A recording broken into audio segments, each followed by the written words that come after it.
안녕하십니까. 이 시간은 이제 경찰학개론 법령 중심으로 해서 강의를 진행하겠습니다. 경찰학개론에 관련해서는 법령을 따로 뽑아낸 이유는요.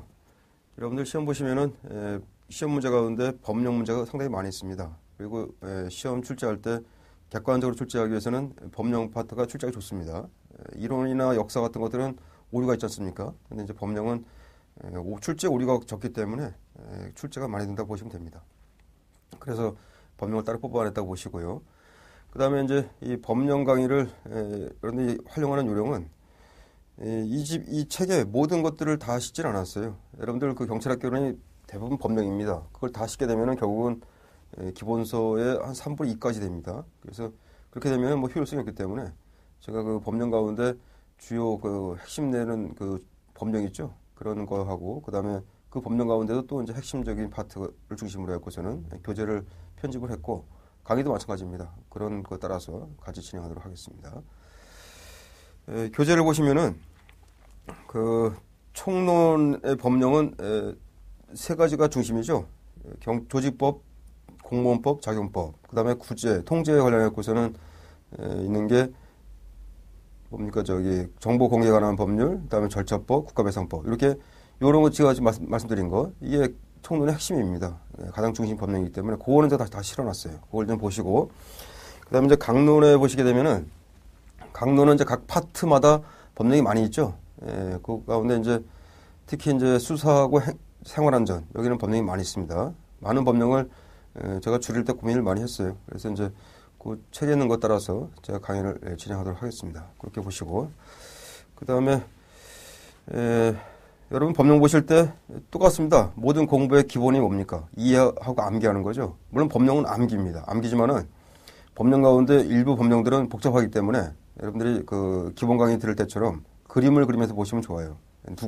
누가 누구에게 무엇을 언제 어떻게 했는지 육하원칙 따라서 그림을 그리지 않습니까? 그런 것 따라서 보시고요. 그다음에 단순한 암기 사항들은 똑같습니다.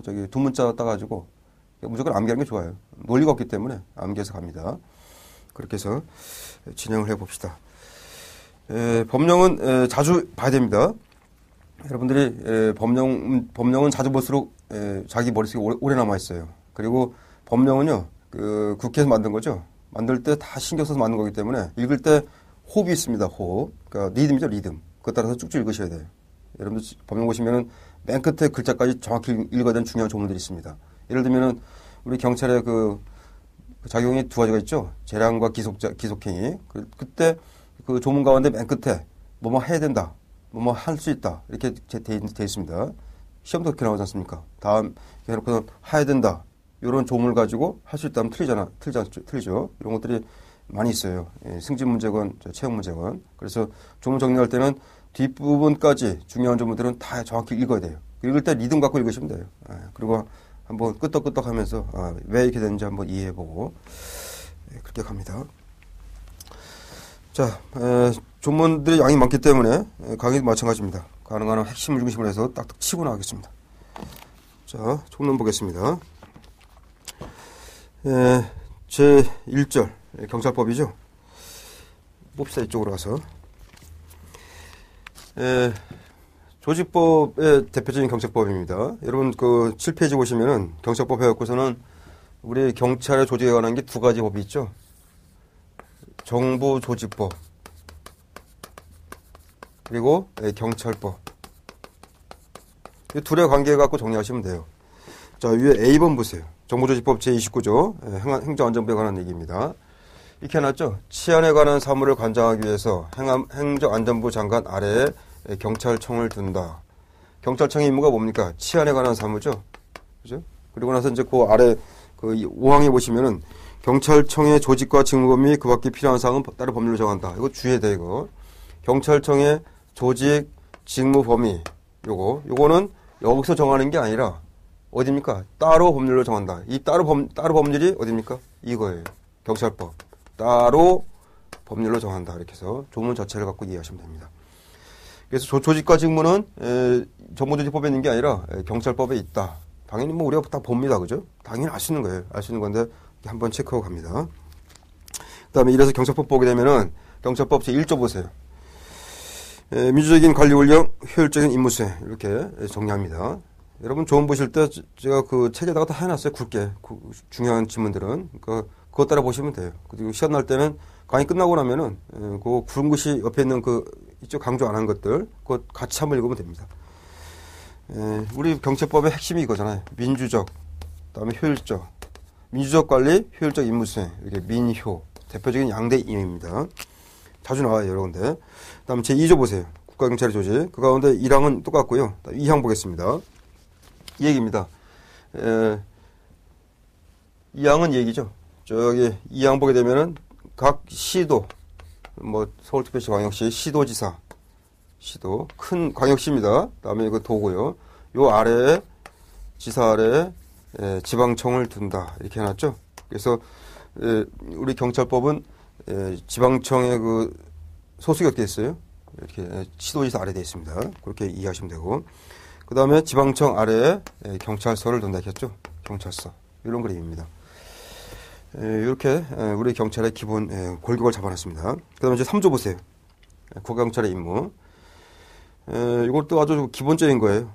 우리가 경찰학 하면서 많이 보는 겁니다. 3조에서 경찰의 임무가 1부터 6까지 되어 있죠. 그러니까 올해 초까지는 5가지였는데 올해 초에 법령이 개정되면서 6가지가 됐어요. 그래서 경찰의 임무를 보게 되면은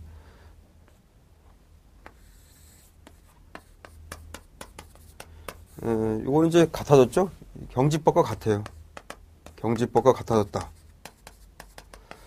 과거엔 차이가 있었어요. 그죠? 그래서 이제 시험에 여러 번 나왔었는데, 이젠 같기 때문에 시험에 나오기는 어려울 거예요. 그 대신 기본적인 거니까 한번 쭉 읽어보십시오. 자, 1점, 생신제. 간단히 보겠습니다. 빠르게 보기 위해서. 생신제. 그 다음에 예진수. 비호대. 정교 기타. 이거잖아요. 그죠? 생명, 신체, 재산 보호, 예방, 진압, 수사, 경비, 경호, 대관차 작전, 정보, 교통, 기타, 공공의 안전관 질서 유지. 종전에는 이게 없었어요. 비호대, 경비, 경호, 대관차 작전 이게 없었죠. 없었지만 사실은 예방, 진압, 수사 여기 포함됩니다. 이게. 그래서 이제 없어도 문제는 안 돼요. 근데 여기 들어왔어요. 저기 경찰법 제 3호로 해가지고. 그래서 이 경찰법에는 있죠, 그죠? 경찰법에는 이게 없어요. 경찰법에는 비교할 때 경찰법은 이게 없고 이게 있어요. 그죠? 차이점 있죠? 이게. 근데 경찰법도 지금은 이게 들어왔어, 지금은. 그러니까 같아졌어, 이게. 종전에는 경찰법이 이게 없었고, 하나씩 없었거든요. 이렇게. 경찰법은 비호대가 없고, 경찰법은 생신자가 없었는데, 지금은 이게 들어왔잖아, 그죠? 여기도 들어왔고, 그러니까 똑같아. 6가지 다 똑같기 때문에. 이제는 여러분들 그 기출문제라든가 그런 거 보실 때 고쳐서 보시면 됩니다.